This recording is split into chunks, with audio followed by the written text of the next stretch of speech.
And we're live. Welcome to Welcome. the Good Price Podcast, baby. Where the price is always good, Where right, the Ice? price is always good. Check price, good price. I've underinvested by By a a lot. lot. Dude, we're so cringe. Holy fuck. But yeah, this is our new podcast. We're just chilling. We're kind of just like free of the flow. Yeah, man. um, but yeah, Legend and I, we host spaces all the time. I feel like we have pretty good chemistry. I'm like, dude, we need to start a podcast. It's a good time to capitalize on this type of stuff. So, and a lot of people, want to hear this type of insight. So, uh, you know, why not, right? Check price, Yeah, good price. good price. I mean, there's a lot of good stuff to talk about, right? I think it's a really interesting time in the Solana ecosystem. Um, a turning point, perhaps. Like, I feel like we're reaching critical mass, and what a journey it's been, right? I mean, since the early days, since August, man. Yeah, dude, the landscape has changed. And like I remember, even back in August, right, or let's say fast forward to September, October time, like it almost, even Solana summer that first time, felt euphoric, and now I'm like, dude, like this is on a whole nother level. Um, so it's a testament to how big the ecosystem has grown, and it's really only a fraction of what I think it could be. I think you're absolutely right, man. I think we're in the very early innings of NFTs in general, but especially Solana NFTs, where we haven't had that, multi-year run up that ETH NFTs have had. But obviously, the biggest item on everyone's mind right now is OK Bears, minting for 1.5 Sol, doing $30 million in volume in the first day and a half, and currently sitting at a 87 Sol floor. Unbelievable, dude. I can't believe that. I mean, in Ethereum numbers, Ethereum sitting at like 2.8, 2.9K right now. Um, and Solana just sitting, I think, just a tad below 100. So I guess in Ethereum numbers, right, it's like a zero point zero 0.06, 0.05, 0.06, 0.07 mint. Um, and up to a 3 and change Ethereum floor, which is crazy, right? And the buy pressure has been astronomical. First time we've ever seen a number one collection, a number one Solana collection, right, on trending on OpenSea, which is crazy to think about, right? We always, we check OpenSea, we're like, oh yeah, Bored Apes, CryptoPunks, Doodles, Clone X, whatever, right? And then we just Yeah. see OK Bears just completely like push everybody out of the way, right? I Um, feel I feel like Solana got tired of waiting for ETH people to come to Sol, and we just went to them, and we're just like, you know what, we're number one on 24 hour, so we just threw down the gauntlet. Here we are. Yeah, and even like OpenSea itself didn't have the outcome we necessarily expected, but it's at least it's putting Solana NFTs in front of people's faces, especially right now, and I think we're seeing that transpire, and OK Bears being number one trending in 24-hour volume means a lot, and people like they're almost forced to take notice with it. Yeah, they really are. I mean, I think people have slept on Sol NFTs for a lot of reasons. The first of which is like perhaps the most obvious, that if you have a bag of ETH NFTs and that's where you spend your time and that's where you're smart on the market, like there's no reason for you to just learn another ecosystem for no reason, right? Um, and I think the other reason is that like Sol has been kind of pushed as like this narrative of like it being an Ethereum killer, which has caused like a very negative response from a lot of people on ETH, that are, maxis, or maybe not even maxis, like they're just, a little bit threatened by that term. And as a result, the narrative that I've heard on ETH is overwhelmingly bad towards Sol, right? Like I've heard people tell me, yeah, on ETH everyone's like, Sol NFTs are a scam, don't waste your time, a bunch of rugs, the network's down all the time, and these are the kind of standard arguments you hear, right? But I think just interacting with, different whales and Bored Apes, OGs, and other people from Art Blocks, CloneX, different communities, they've said that they've been really like surprised by the community on Sol, right? That's just really strong, really organic, and like, more welcoming in a lot of ways than ETH even. Yeah, I think a lot of people who say that have maybe, it's possible they have a bad experience, or they just have never had an experience at all. They've never been in a Solana NFT Discord. they haven't been exposed to Solana NFT Twitter, right? Like, or their first experience was bad, and it left a bad taste in their mouth, and that's the case. But to be honest, like, you could say the same about Ethereum. There's been lots of rugs, lots of derivative projects on Ethereum, and to say that one chain is more, has is worse on rugs and worse on derivatives. I mean, if it is or isn't necessarily the point. The point is that there are quality projects that do exist, Yeah. um, and those are the ones you should be eyeing. I mean, there's only really, in my opinion, right, 95% of NFTs are going to go to zero and are worthless. Yeah. But the 5% is what you should really be paying attention to. And whether that's on Ethereum or Solana, it doesn't really matter. The point is that they're innovating, they're doing something unique, they're building a brand, they're building their community. Yeah. And that's the end of it, right? Regardless if many other projects, maybe derivatives or rugs, there's plenty of rugs and derivatives on Ethereum. Pixelmon rugged for $70 million, and Yeah. Ethereum. I see a lot of people who trade Ethereum NFTs. They're like, oh, Solana NFTs filled with rugs. I mean, you could say the same about Ethereum as well. So Yeah, definitely. And I think also like the communities, like I said, and some of the decentralized apps as well, right? Like our marketplace, Magic Eden, I'm convinced. I mean, I've already seen it. They can go toe to toe with anyone on product. Like if you combine that with the communities on Sol, I mean, yeah, there's a lot of reasons why Solana has reached the point where it is today, right? In just 8 or 9 months. And I think the number one reason is community. Like people, they just go hard on Solana. Like they're not messing around. They rep it extremely hard. And I think that trend is only set to continue, right? If you look at those like PFP ranking, power rankings you were talking about, Ice, do you want to go into that? yeah, NFT Inspect. So everybody was raving about NFT Inspect, and channeling social engagement and how that can affect price, um, and factor that into your investments. So PFP percentage on Twitter, the activity engagement between Twitters with that PFP. So the top 10 PFPs, there's, obviously Bored Ape is number one. I think Azuki's number two. Surprise, Cats on Crack was number three for a little bit. I think right now it's OK Bears. And obviously, all this is subject to change. But, I would say, there's, of the top 10, there's probably 3 or 4 Solana NFTs. There's DGods, Cats on Crack, um, Solana Monkey Business, OK Bears. And there's obviously in the top 20 and 25, we could add DGen Apes, Enigma and the Boogles, right? Like all these Solana projects, and their engagement, right? We're taking over Solana Twitter. I mean, there's nothing else to say there besides that. Yeah, I mean, Solana really has been a takeover. It's been a takeover story since the start. And I think, going back to the origins of Solana NFTs, there was obviously like some very, very early projects, in the spring of 21 into the, early summer, but it's really in that late summer in August 3rd, when SMB minted is when I think Solana NFTs, as we know them today, were born, right? So, you know, basically the top people on the Solana scene right now, most of them got their start in SMB, including both of us. So many people were interacting in that Discord, just talking, just trading monkeys OTC. That was like really the place where it all started. And I think in those days, that was the cultural foundation for not only the Solana Monkey Business project, but for pretty much the entire Solana ecosystem. I think like a lot of those monkeys ended up becoming builders.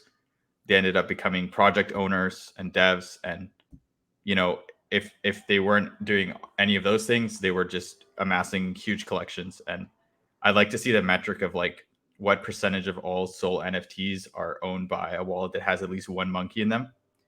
And it's probably like 20, 30, 40%. It's probably a huge number. Yeah, I remember, when SMBs first minted, and such a huge like culture shift, um, and almost like culture was pretty much born there, right? And I was, I was trading some Ethereum NFTs at the time, and then somebody linked me SMBs, and they're like, yeah, this is minting next week.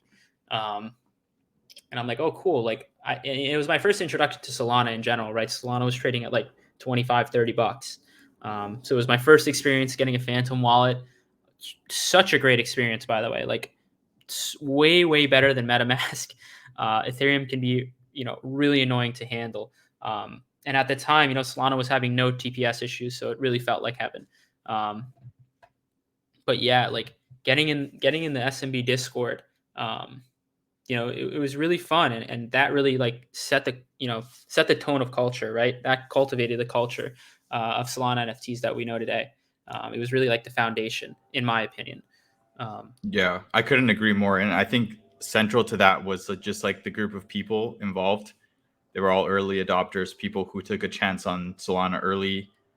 I only got to Sol when Sol was like $17, which is pretty early, but nothing compared to some of the people I was talking to who had been in since like 50 cents or a dollar. Yeah, Um, no, for sure. but It's yeah, crazy. And we it's obviously have crazy. that we have the legendary tweet from SBF, and he's like, "Sell me all all your Solana at $3 and then fuck off." It's one of the most legendary tweets. Um, to be honest, of CT in general, right? Like, damn, Yeah, to no, have this that much one, conviction, dude. I'm pretty sure at the time, like Solana wasn't even trading at $3. Was the point? So yeah, he's like, I'll pay a premium to buy at three yeah, dollars. He was so, exactly. what a conviction that was. Um, Yeah, and you and got to like respect it. just never fade FTX in general, but especially don't fade like their engineering team, right? That built a 30 or $40 billion company with like 5 people. So I think for a long time that was the narrative, right? Pretty much FTX is behind Solana, like in terms of like supporting them, and some early adopters are too, and it was pretty much seen as like dismissed as like, okay, this is another contender in the L1 race. There's been a million of them, blah blah blah. But I think people have quickly realized that for NFTs in particular, I won't go into DeFi and all that other stuff, but Right. for NFTs in particular, this is really a chain where you can have a pretty like no limits experience in terms of like transferring $10, $50 into your wallet and having enough gas for the next 30 years, right? Which is pretty powerful.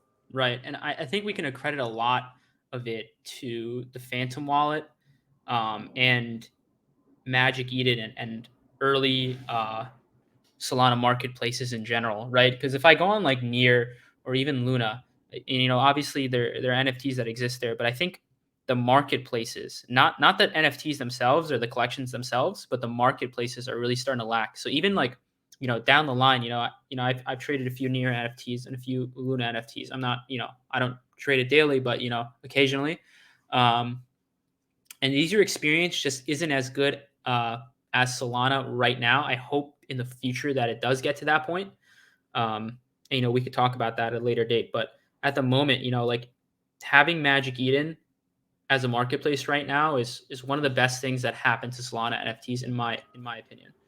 Um, Yeah, I couldn't agree more. I mean, what do people that are NFT degens, what do they actually interact with on a daily basis? Because it's not a validator node, it's not any technical stuff. They're interacting with their wallet and they're interacting with a marketplace, right? So those are two areas where I think Sol has been very frictionless, and the Phantom wallet has just been phenomenal. I mean, ETH people come over, they're blown away by it.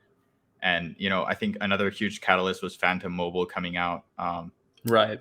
Yeah, and I think just like for onboarding, right? Solana has been able to onboard a huge amount of new users, and I think that's important to recognize, right? Is that Solana is not trying to just win over all the biggest like Ethereum proponents. It's more about just like capturing an overwhelming majority of new users and new devs, right? And to its credit, so far Solana has been able to do that, and I think over many months and years of this trend, it's only going to end one way. To be completely honest. Not financial advice. In retrospect, it was inevitable, right? You know the rest. Yeah. No, I mean, if I'll be honest with you, I mean, when I first came to this space, there was little to nothing here. Um, really, there was little to nothing here, and I couldn't have seen. myself and Legend and a lot of other monkeys, saw the growth from like ground up. Um, it was really crazy to see. Um, and now we have all this. Magic Eden wasn't the marketplace. We were trading on Solana at the time or on individual marketplaces for those collections. So with Magic Eden coming in and their marketplace and their structure and their user friendly service, um, made things a lot easier, right? To come over, similarly, like if OpenSea hadn't existed and there would have been a weaker marketplace in terms of structure and UI, like you wouldn't be inclined to use it. So those things need to be set in place in order for the NFTs on that chain to exist and to do well. Yeah, definitely. It's like kind of hard to have NFTs blow up without a few basic things, right? I mean, wallet is definitely one, marketplace is super key, but also just creators, right? I feel like the talent on Solana and the talent they've been able to attract is second to none, right? You've seen Justin Khan, founder of Twitch, come over, Alexis Ohanian, founder of Reddit. Like you've got like some of the biggest names in the VC world and just Silicon Valley and tech, and then other teams, right, that are just crypto natives that people haven't heard of, but just super super talented people that are making a generational play and a generational bet on Sol, right? And I think just the VC activity, a lot of people would say it's a con of the Sol space, but it's not a coincidence that so many VC dollars are getting sunk into Solana blockchain, right? And I think the effect of that over time as well is going to be a net positive, definitely. I mean, what did we just see with Moonbirds? I mean, Moonbirds, founded by Kevin Rose, was astronomical. I mean, they raised 2.5 Ethereum times 10,000, right? 2,500 Ethereum, 25,000 Ethereum, whatever, right?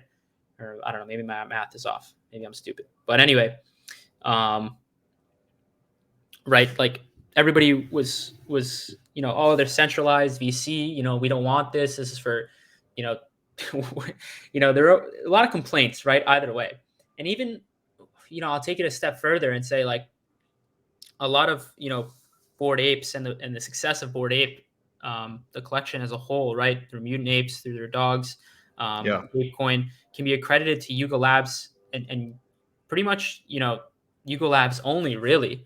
yeah, Their holders obviously to an extent, but more so for Yuga Labs for making the decisions that they made and the execution that they had, and the vision that they had. So sometimes it's not always the best idea to have, you know, holders make decisions for a collection as a whole, and it's better to leave it to the expert in the field, right? In this case, Yuga Labs knows what's best for Yuga Labs, yeah, and exactly. that's kind of what I'm trying to get at. Um, but yeah, Definitely. And I couldn't agree more. Like, I think people, of all the things you can solve for in this day and age, solving for decentralization is kind of dumb, to be completely honest. Because if you really want to solve for decentralization, you have Bitcoin. And no one is going to reach that level probably in the near future, right? So it's kind of like, you know, if you're not Bitcoin, then don't solve for a high degree of decentralization because you're making trade-offs at the expense of speed, at the expense of scalability, like you've seen on ETH, right? And then there's going to be a new entrant like Solana that is less decentralized, but it's getting there. But then it's just highly scalable, right? And for the new users that have been using centralized applications and platforms their entire life in Web 2, trust me, they don't care about decentralization, right? These aren't, necessarily like old head crypto natives who are like in it for the technology. These are people that like want a wallet that works and they're not worried about like, you know, how you make the brownies. They're worried if they taste good, right? Which is something Mark Cuban said. I That love was that really funny, analogy. It's like you're over here, ETH guys are measuring like, well, okay, we get 5/7 of baking powder, and you get like a little tablespoon of this, that. It's like Soul people are like, did the brownies taste good or not, bro? Because like if this costs like $70 to send a transaction, I can't afford it. Yeah, the scalability is definitely there. I think you brought up a lot of good points. Um, but yeah, like at the end of the day, there may be a chain in the future, right, that comes around that's more powerful than Solana or Ethereum or AVAX or Luna. It doesn't really matter, right? Um, the point is if you don't adapt, you're going to get left behind. Um, Yeah. and you have to pick up on trends early, and that's where the biggest gains, and that's how you get rewarded the most. I think you're right. And also, like, from an investing standpoint, it's okay to be wrong. But if you are, consistently just like sticking to one thesis and you're never adjusting it, kind of in light of new information that's coming to you, like that will kill your bags, right? That's proven that, Exactly. failing to change your mind in light of new information can absolutely crush you. And I think like that's what we've seen a little bit of people that have really like been caught off sides with Sol, right? Because they just assumed Ethereum's ultimate, this is a chain that, to its credit, I mean, they developed They like paved the way. I mean, you they can't paved deny the that. way, They paved man. the way. Smart contracts, right? Like Turing complete programmable smart contracts. Like without that innovation, we wouldn't even be having this conversation right now, right? Right. But Yeah. But the point is, it'd be foolish to think like there isn't something that could potentially come out and be better than all other chains. Might not be tomorrow, but it could be a few years from now. Um, but like if that were to happen, you'd want to be ready and you want to be early to that. So the point is, if you're going to make mistakes, at least do your best to try to learn from them, and pick up on those the early cues as early as you can, obviously. So as long as you're paying attention to the markets, things move really fast, obviously in the crypto and NFT space. But if you're paying attention, um, you're active in Discords, you're active on Twitter, you read reputable articles. Then you should be in good hands. yeah, and I think like making sense of information as it comes to you is really important, and like getting a good source of information and just like definitely like debating with people. Sorry, and like yeah, like being in a group chat or a Discord with people you trust and like bouncing off ideas and having like a sparring partner to like go back and forth on, and like, hey, well, how do you feel about this collection? Is it a buy? Like, you just go back and forth.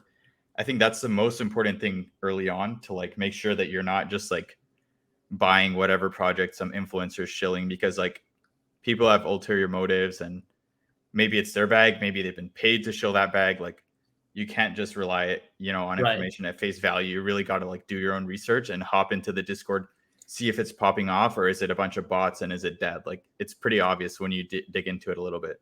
Yeah, I think, in my opinion, trading NFTs by yourself is really, really hard. You're gonna need like a group of people you can trust, a group of people that have a mildly good track record. Um, not because they do stuff you can't do, but because it's very efficient and time sensitive. A lot of these things. So you might not have heard of like X, Y, and Z happening, but if somebody just says, "Hey," in the group chat, "Hey, check this out," it's a lot easier than you doing the research. If it's being fed to you. So if you're new to the NFT scene, if you're new to the crypto scene, it's a lot easier to learn, digest a lot more information if you have that core group. If you can somehow come up with that, um, it's Yeah. really beneficial. That helped me a lot in my early stages, and Yeah. even And now. it truly is a war of information, right? That's why you see people like pay, 2,000 sold today for Google number 99, because you're getting access to the network, you're getting access to people that, are high level and that can get you allocation on a seed round. They can, intro you to like some of the biggest people in the space, or they are some of the biggest people in the space themselves, right? So I think people pay for that kind of access, and in a war of information, like one conversation, one message, one tweet can make all the difference. And I think what it's really led to is, more of a level playing field for a lot of people than like trading shit coins, right? So like, I'd say the average JPEG flipper, was trading shit coins 1 or 2 years ago if they were involved in crypto, right? And they were finding, they're getting dumped on by VCs. They were, getting front run. They were getting like all these horrible Dude, it was a experiences, war right? out there. Even rugs, like And it's like all those people that were trading shit coins are trading JPEGs, right? It's like I don't want to say they're the new shit coins, but like there's definitely a huge overlap in the communities. And I would go as far as to say they're doing a lot better with NFTs, right? I mean, they have communities, it's more fun. When an NFT is down 95%, it can get derugged. You still have the community, you still have the friends, you know what I mean? Whereas, if you go minus 95% on a shit coin, like it's just max pain. Like there's no community left. There's Yeah, nothing. Like or you just they, walk away. pull the liquidity out of it, right? There's no coming back from that. That's it. Yeah, That's how exactly. it is, and there's nothing to do about that, which is really unfortunate. I mean, I've been rugged many, many times. I shouldn't be laughing, but I've been rugged many, many times. It really sucks, and I know the feeling of being down bad. Yeah. I think also like NFTs are just like such a powerful onboarding tool for crypto, right? I think when that dust settles on this whole Web3 movement, NFTs will really be regarded as like a vehicle of mass onboarding, right? And I think crypto already being like the fastest growing industry in the world, and then NFTs being the fastest growing segment within that is just insane to think about, right? And it's something that it's age agnostic. You don't have to be particularly like into the technology. It's something everyone can interact with, and I think it's taking the world by storm, and it's only going to accelerate. Yeah, it's interesting that you said like the growth year over year really, really matters in sectors and in in areas of business in general. When Jeff Bezos started Amazon, and I think it was the late '90s, right? Um, Yeah.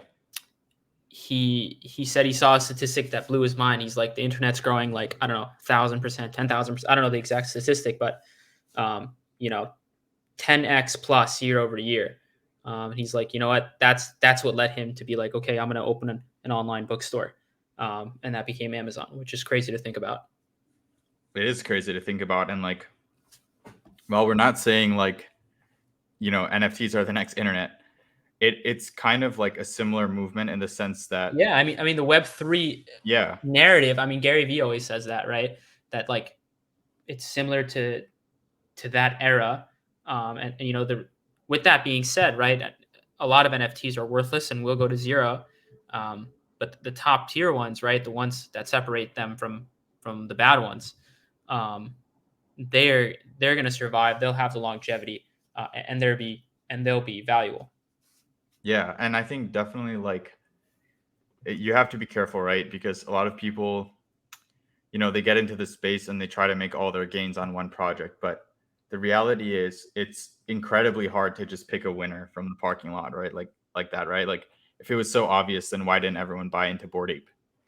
And the market's wrong consistently. These are not efficient markets at all. Like Bored Ape sat at what, like 0.1 ETH for like months, right? Before people decided, no, this is going to be like the top collection in the world, like no doubt. So it's really hard, and people should always remember to like never play with money you can't afford to lose, because these are, at the end of the day, very, very risky investments, right? And you just can't you can't count on anything. Nothing's promised in this space. Yeah, I remember I was late to, well, when I was first introduced to NFTs, it was more through like NBA Top Shot. I'm like, oh, this is kind of stupid.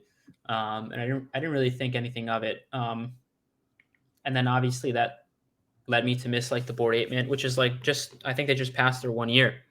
Um, Yeah. really, really crazy to think about, multi-billion-dollar company, um, grown through NFTs, in less than a year. Really crazy to think about, astronomical. Um, but yeah, like I guess even through Board Ape, right? If you think about that, they took a few days to mint, I believe, um, and even afterwards, they didn't boom right away. It took a while for them to really get going. It was more like a few people, I think, like Pranksy minted like, I don't know, 1,000 Board Apes. I hear legend has it, right? Yeah. But yeah, so a lot of people saw potential in it. And obviously, through Bored Apes, how many other derivatives of monkeys have we seen through Bored Apes? I mean, the apes are just like iconic in that sense. Um, and they sparked all like all the derivative ape projects pretty much, and why we love the term aping. And I think that's existed for a long time, but it really furthered that narrative, and people love that, and they resonate with the PFPs. Yeah, the PFPs are so incredibly powerful. Like it's just It's your online identity, is what it is. it's your online identity, and like that it can't be understated. I think even if this is the most basic and rudimentary era of NFTs, which I'm convinced it is, um, it's still incredibly significant. Like from a cultural perspective, like this is the biggest change of habit since the internet. I'm convinced of it. Like people are sitting at home, flipping JPEGs, talking about them nonstop. Like this is a genuine, industry now, right? Like you can be Yeah, an and the NFT greatest project creator or an artist, right? Yeah, and the best thing about it is like everyone's still learning, and nobody is an expert in this in this field. Um, we're all still learning about how this transpires. It's just like the internet. Um, early in whenever that, I don't know, in the early 2000s, late 1990s. Um, a lot of people didn't understand it at all. I remember I saw one of these interviews that Bill Gates was on, and he was saying like, yeah, you could, you know, uh, you know, watch sports games or listen to sports games, right? And then the host caster is like, well, isn't that what the radio is for? And the entire audience laughed. And how crazy is that to think about? Because nobody saw that future, right? But Bill Gates was completely serious in his response, and the entire audience laughed as if it was a joke. Um, so it's crazy how things come full circle like that. Yeah, man. Like it's so crazy to just think like this is a we're at the crossroads of so many different factors. Like No, you yeah, know, I completely like agree, dude. I it's completely culture, agree. it's technology, it's community, it's fundraising, it's investing. Like it's all in one, right? And that's why JPEGs are so powerful. Like it's not about like only the blockchain aspect. Like it's For it's sure. about I like mean, everything. even especially during like all these conferences, like these meetups, they're the best way to network, especially right now. And I don't know, like in a few years, you'll be having these opportunities because they will get crowded, in my opinion, over the next few years. So going to them like earlier on, I think um, gives you a huge advantage in terms of like meeting the people you want to meet, asking the questions that you want from certain people, networking with the people you want to. Um, it's just advantageous in that sense, in my opinion. Yeah, I think like there's so many people that are going to be hooked to NFTs when they find out about them. To be honest, I have never met anyone that has spent like a week in the space who hasn't been like completely enthralled by this of all ages as well, right? Like Yeah, and you get emotionally attached to your NFTs. I remember when I was trading Pokemon cards when I was, you know, 7, 8, 9, 10 years old. I would, I would trade with my friends, but I would be heartbroken every time. Like I wanted to give away a card, but I'm like, oh, I really want this card, um, but I don't want to give up cards for it. So it was really hard to come to terms with some of that. But it was also some of the most fun I've had, as a child trading these collectibles. And at the time, like I didn't know it. I didn't know why they were valuable to me. They just were, right? Like if one day I came home and my Pokemon cards weren't there, like I'd be crying, you know. yeah. Um, that's just the reality. So it sparks a lot of childhood memories for a lot of people. Um, Obviously, with a lot higher stakes being as expensive as they are, but it's very reminiscing in my opinion, and it's a lot of fun. People are having fun. People are connecting. They're making friendships for life. A lot of people are making a lot of money doing so, and the early birds are getting rewarded. Yeah, I think you're right, man. I think it showed Solana has showed, if anything, like the power of an early bet, right? An asymmetric one, and like just putting a little bit of money in Sol at the start or Sol NFTs certainly like it's those little bets where you say, yeah, this isn't what everyone else is doing, and it's not like the most logical thing, but what if Yeah, what if this thing blows up, taking right? taking those asymmetrical bets are what separates good investors from bad investors. I'm convinced of. And I remember watching. I didn't watch it at the time of, but there was a YouTube video that some guy uploaded in like 2011, 2012. It's probably a little bit of time after Bitcoin was introduced to the world. And all he said was, buy $1 worth of Bitcoin, just in case. That's I all he saw said. that, dude. I saw that. Dude. And then 10 years later, in 2021, he posts a picture of himself on a yacht holding a glass of champagne and says, and his t-shirt says, "I told you so." Bro, I And this mean, guy was preaching buy Bitcoin. It was probably a couple cents at the time. I don't know how much, but like you know, he said buy $1 worth, yeah, which would be at least one Bitcoin. I'm sure at that point. So crazy it's times, crazy, man. crazy. Like just one well-placed bet, right? Like that can just totally change your life, right? Dude, And I that's the mean, one beauty of Bitcoin is a crypto. lot of money for majority of the world. I would say like 85% of the world. That's a lot of money. For sure, You know? man. And I think also like NFTs are that kind of like, you know, it's just such a smaller like learning curve, right? To understand NFTs at a basic level than it is to like trade on a DEX or try to become like a leverage trader, God forbid. Like it's so easy to just say, hey, this is your PFP. You buy it for this amount. You try to sell it for more.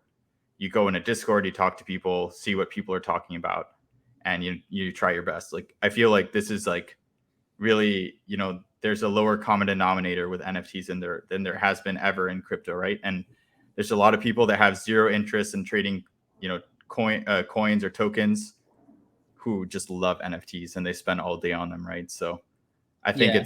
it's going to The continue to flip be side. such a powerful like catalyst for crypto in general, and like this is all just assuming we're going to stay in this like rudimentary era right now. I think NFTs will eventually like be applied and NFT tech will be used in like ways that we can't even imagine right now. Just like the internet, ended up turning into social media, and it ended up turning into like mobile apps and multi-sided platforms and all these crazy Web 2 applications that were just so far removed from what internet and distributed like servers and systems were originally like designed for. Yeah, and obviously the flip side to all that, I mean, more so to what you said in the beginning, I guess almost like the learning curve, right? A lot of people have, the stigma against um, NFTs and the narrative that like they're just scams. Like, how can pictures be worth anything? And I was one of those people. Like early on, even when I was trading crypto, I saw no like benefit or possible benefit for me buying an NFT or holding an NFT. And it was because it was, a lack of knowledge, a lack of education in the space. And I feel like similarly to crypto in general, a lot of people think, BTC was used for money laundering, used for, um, you know, online gambling or, sex trafficking, a lot of bad stuff, right? Um, and while you can't deny that it wasn't used for that stuff, I mean, it's still used for a lot of normal things too. It's pretty much like was the first essence of like online cash. The first time I wanted to buy Bitcoin was because I wanted some discount on RuneScape membership. I wanted like a 10% discount on RuneScape membership, and at the time it was like 2013, 2014. Um, and I was too young. I didn't really know how to get my hands on any Bitcoin, so I didn't actually go through with it. But there's more. There was more to that. I'm just saying there's a narrative of that, and in reality, there's a lot more to it to uncover. Absolutely, man. And it's just a recognition that like not everyone's gonna be a winner. I don't like the term "wag me" because I think it's been like overused to death, and there's no Yeah, I remember participation we had a medal, right? space. Yeah, but at the same time, I'll defend myself here. I always tweet some positive shit, only because I think it's really important to stay motivated. And give people the confidence that they can achieve, whatever they put their mind to. And I'm not saying it on like any cheesy way. I really believe that, like manifesting, Yeah, things into existence. Success, health, happiness, whatever it is. Um, yeah, I really believe that. So that's why I take the stance that I take. But yeah, I agree, man. Like I saw an interview with Stanley Druckenmiller, who's one of the most legendary investors of all time, and he basically said like bulls make more money than bears. Like that's just how it goes over many years, right? And being an optimist about life is like honestly a great attribute as an investor, right? Like there's a big difference between being a blind optimist who's naive and being skeptical and a bit of a contrarian, but being an optimist and kind of confident in your own takes and confident in your own abilities. And I think people that are able to get that kind of skeptical optimism and skeptical confidence are the ones who perform the best. For sure. I mean, you can't be too far to the left or right. You have to have some perspective and exposure to both sides of everything, right? You got to play devil's advocate when you can. Be realistic, but also, hope and, look forward to the good rather than, focus on the bad. Is, I guess, in essence, the point of what we're trying to say. Yeah. And like when you get new information, definitely like change your thesis, right? Because there's so many Exactly. people that like, they get an idea and they say, okay, Ethereum's the future of finance or Bitcoin. And it's like, yes, I mean that may be the case for, X number of years, but if new information comes across your desk and you don't at least reevaluate and question your thesis, it may cost you dearly, right? And I think that's where, even people on Solana need to be careful. Like, what if a chain came out tomorrow that did the same improvements to the Solana model as Solana did to Ethereum? Right. That's my exact point. Adapt or die. And right now, like I happen to believe that Solana NFTs are the place to be right now. Um, but like you're saying, and like we were saying before, that may not be the case a few years from now. There's other great chains, Near, AVAX, Luna, all those three chains I really really like, but lacking the infrastructure in terms of marketplace and that really can propel NFTs, specifically NFTs, right, into the next level. And I think one day, we'll see that, and the early birds will likely be rewarded. So, but for right now, like I said, I think Solana NFTs are the place to be. Yeah, definitely. I think this OK Bears thing is really an inflection point. It's a turning point for Solana liquidity, and it's a turning point in just the minds and the hearts and minds of people. I mean, this is, proof that Solana can punch up there with the big boys, right? And it's not to say like tomorrow we're going to have a Moonbirds or anything like that. I think that's unrealistic, right? If nothing else, because the teams are not as professional in Solana so far as the ones on ETH. Like there's no Yuga Labs or Proof Collective on Solana, right? We're not kidding ourselves here, but at the same time, we have early signs of just an incredibly strong movement that's forming here, right? And I think people would be, doing themselves a disservice to just disregard it. Yeah, the point is not like what it's more like a friendly competition than it is anything else. It's not like, I jokingly said, like, we're not here to take part, we're here to take over. But in reality, it's more so like Ethereum people, they love their Ethereum NFTs. And, I don't blame them for them. I'm a Solana native and I love Solana NFTs, right? But it'd be stupid of me not to even experience, like, people were talking about Near NFTs or talking about Luna NFTs. I mean, it'd be foolish of me not to just, take a look, right? Like, just take a look at it. Do some research. Go like join some discords, join some spaces, talk to some people about it, get some information surrounding it. It'd be stupid, foolish of you to not. Is my point, right? And to Yeah. just be like, all the other chains are going to die. Ethereum's just going to, take over, and it's always going to be number one, right? In terms of the NFT space specifically, which it's just not a good thesis to have, in my opinion. Yeah, I like to like also just like hedge my own bag, right? So like I like to invest in stuff that can do that what Solana can't do, right? So like obviously EVM is still a huge thing. I think the subnet architecture of AVAX is very interesting. That flexibility, while not being, as good as very specific things as Solana, it's very flexible. And I know that optionality and flexibility people will pay a premium for, right? So there's a lot of different ways to cut the pizza, right? But I feel like having an open mind and just constantly looking at new information and changing your thesis is the most effective way to like have long-term results. Exactly. I think that's like, honestly, I think that's one of the most powerful investment advice you could really give in general.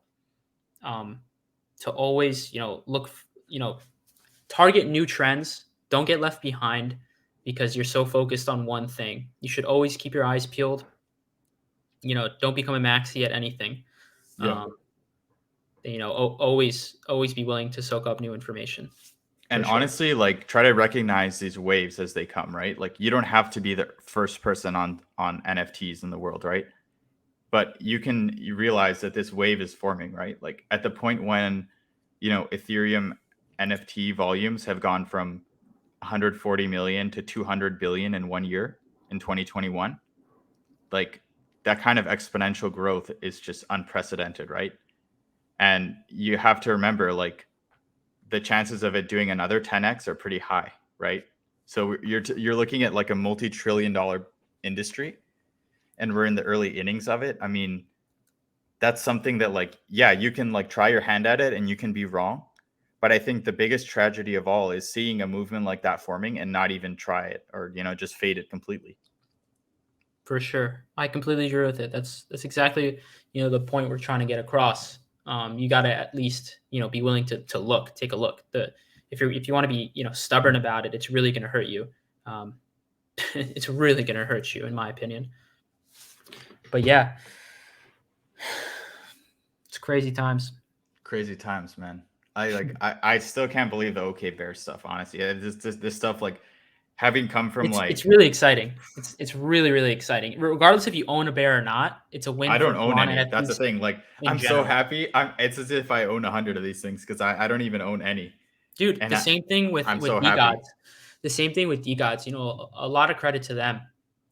Um, in my opinion, if you told me a 10K PFP collection would be the number one collection on Solana, back in October, or at any point until maybe like February or March, right? I really I would have a really hard time believing you. Um, but D Gods obviously did that, and hats off to them and Frank and his team. Um, and what they're doing over there. It's incredible, and they did a lot of onboarding, new people in the Solana space. So the win for them, right, is a win for Solana in general. And regardless if you own a DGOT or regardless if you own, an SMB or an OK Bears, you have to appreciate what's being done in the Solana space. Absolutely, man. And I think there's so much tribalism between projects, and like even I've got caught in that cycle before where, I'm like very wedded to my bags and stuff. But like ultimately, we should be focused on onboarding as many people as possible to Solana, because this is a definition of like a growing pie model, right? Where you shouldn't be concerned with like getting a bigger slice than your neighbor. You should be concerned with like, is the whole pie growing, right? Your slice of the pie could get smaller or remain the same. And if Sol keeps onboarding people like they have been, you're going to be way better off a year from now, 2 years from now. Exactly. People get really emotional and tied to their bags, and you know I don't necessarily blame them for them, because back to the idea of like me and my Pokemon cards, I'd be devastated if I lost my Pokemon cards, or you know whatever, right? And I got really emotional about those cards, and I had emotional connection with them, as weird as that is, right? But yeah, there is a sense of tribalism in the NFT space, and I think people need to take a step back and be like, you know what, a win for X is a win for all of us. And the sooner we realize that, and some friendly competition is great. I'm not saying Yeah. people should be like wag me. We're all going to do this together, whatever. But like the sense of competition is good, but don't be a Debbie Downer. Don't be negative about it. Don't have a negative outlook on it. You can easily turn that into a positive if you see another project doing really really well, and you're not on the boat. Yeah. And just it's important to take a step back as well and like realize, why are Solana NFTs like doing so well? A, because the community is very strong. B, like the founders have made this a priority, right? They understand the value of NFTs. Contrast it with ETH, where, you know, like I think like Vitalik even denounced. He's like, "Why are he people even paying a denounced million it. dollars for Bored Apes?" I'm like, dude, Yeah, yeah. like this He is like even half your chain's utility right now. You should right, not. right. This is terrible for, And I at think least in my it's opinion. I was on a spaces one time with Joe McCann, who's like one of the smartest investors I've ever met. He just raised $1 billion fund, and like he's ex Microsoft. and like just giga brained like dev slash NFT Web3 like guru, right? And he basically said ETH has taken like a research approach. If you look at Ethereum's like communications, it's all like very long form academic research style paper like output. And Sol is all product. Like they're not so worried about like being right like academically or being well regarded in like certain circles. They're more just like, does this chain scale? Does it achieve mass adoption? Like, so it's a completely different approach. And like I think how much the Solana Labs guys have like welcomed NFTs speaks volumes as to like what the sign is for like creators and users.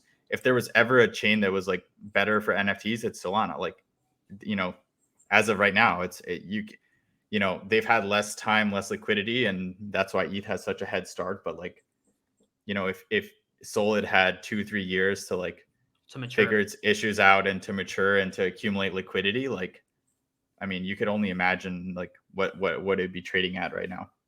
Right. I mean, it's exciting because even in the past year, like we think about Yuga Labs and how Bored Apes are just a year old. I mean, Solana NFTs, the first Solana NFT I think minted in March, but there was no community.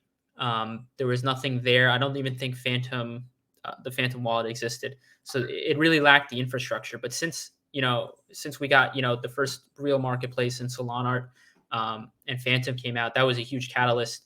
And obviously when SMB's minted, then we had DJ Apes, and like you were saying, Rory's minted, and we started to get some quality projects. And I mean, SMB, the SMB is tricky because people didn't necessarily mint it for the roadmap, or the trust in the dev team themselves. We more so just saw like a great PFP on chain. Similar. It reminded a lot of us related to CryptoPunks. I mean, it's not necessarily on that level, but a lot of us related to that, and the community that we built in the Discord, that really was a culture shift, and the blossoming of Solana NFTs.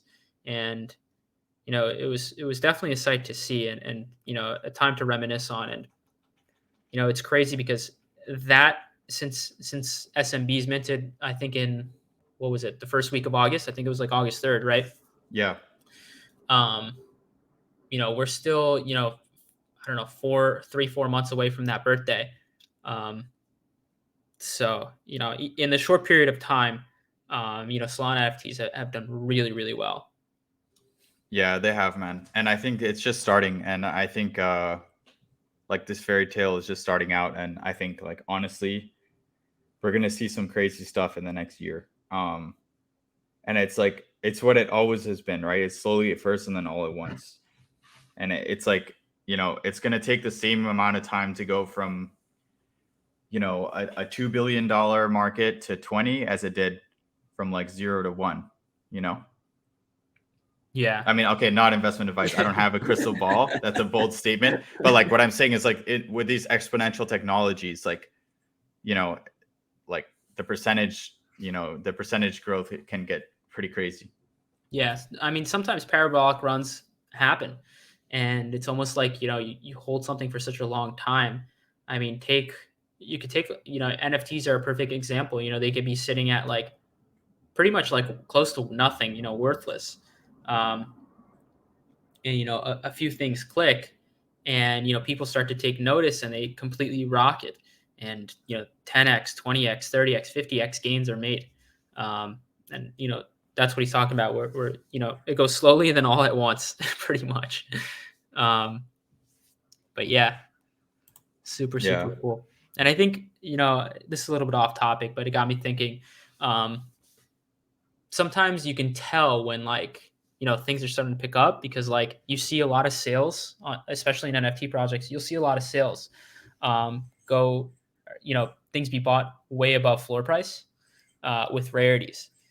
And that's something that I try to look at as an indicator on if the floor is going to rise, and there's going to be more volume at the floor level, at least. When people are buying top 10 ranks, top 100 ranks, top 500 ranks for 2, 3, 4, 5, 10x the floor, it's usually a good sign, at least in my eyes. Yeah, it's crazy, man. Like, I think it's best to be cautiously optimistic. Like, there's like the movements about the curve and the trend will be very like random, right? And like tomorrow, Sol could be down 10%, and NFTs could be down even more, right? But I think it's not. It's best to not get lost in that short term noise and distortion, and to just look at the overall movement. Like fundamentally, builders are coming to Sol. More people are looking at it, right? And I think we're in the attention economy squarely. Like if you're capturing the attention and the eyeballs of people, that's the most, important metric of all. Because at the point when people are following your space, they're talking about it, they're invested, not even invested financially, like they're invested like emotionally, invested in terms of time, you've already won. Yeah. No, it's crazy to think about, dude. Absolutely crazy. I think we could wrap it up here. I think it was a really, really good podcast. And I think it's going to be the start of something really, really cool. I really hope to, get this done on a weekly basis. Um, you know, Legend and I, we host spaces all the time on Twitter, and we have, really good conversation there as well. And, we're more than happy to have guests on the podcast, people who are, building in this space, really successful people or people who are new in the space and want to learn more. I think it could be really beneficial to have both sides, both perspectives, regardless. Um, Yeah. And not only builders, right? Because that's so cliche. Like, oh, like what are you building? If you're not like a coder, well, then yeah, you know what I mean? leaders in the space, or like Yeah. people who are going to help give perspective uh, to those who want to learn more. Um, I think it can go a long way because, to be honest, I mean, I don't think there are really any. There are a few podcasts. I know DGOTS have a podcast, and a couple other podcasts that are revolving around Solana NFTs. But I think we have a good chance to capitalize on at least on that market, and help not only that, but help the market grow in general. That hopefully this will reach a lot of people. We hope to put this on Apple Music, Spotify, YouTube, whatever. Hopefully reach as many people as possible and expose people to the ecosystem. Yeah, no doubt. And like especially at this time when so many new people are like looking at Solana NFTs, they want to learn about it. We want to make sure that this is like an open space and something that they can actually like start to learn about before they just start aping into random stuff, right? Because a lot of people have lost their shirt doing that. Yeah, for sure. Yeah, so I appreciate everybody listening. Subscribe to the YouTube channel, follow us on Twitter, follow us on Spotify. I don't know, whatever else you can do on any other social this is going to be on. Yeah, follow myself, follow Legend. And we'll hopefully see you next week. Yeah, thanks for coming through, guys. Take care.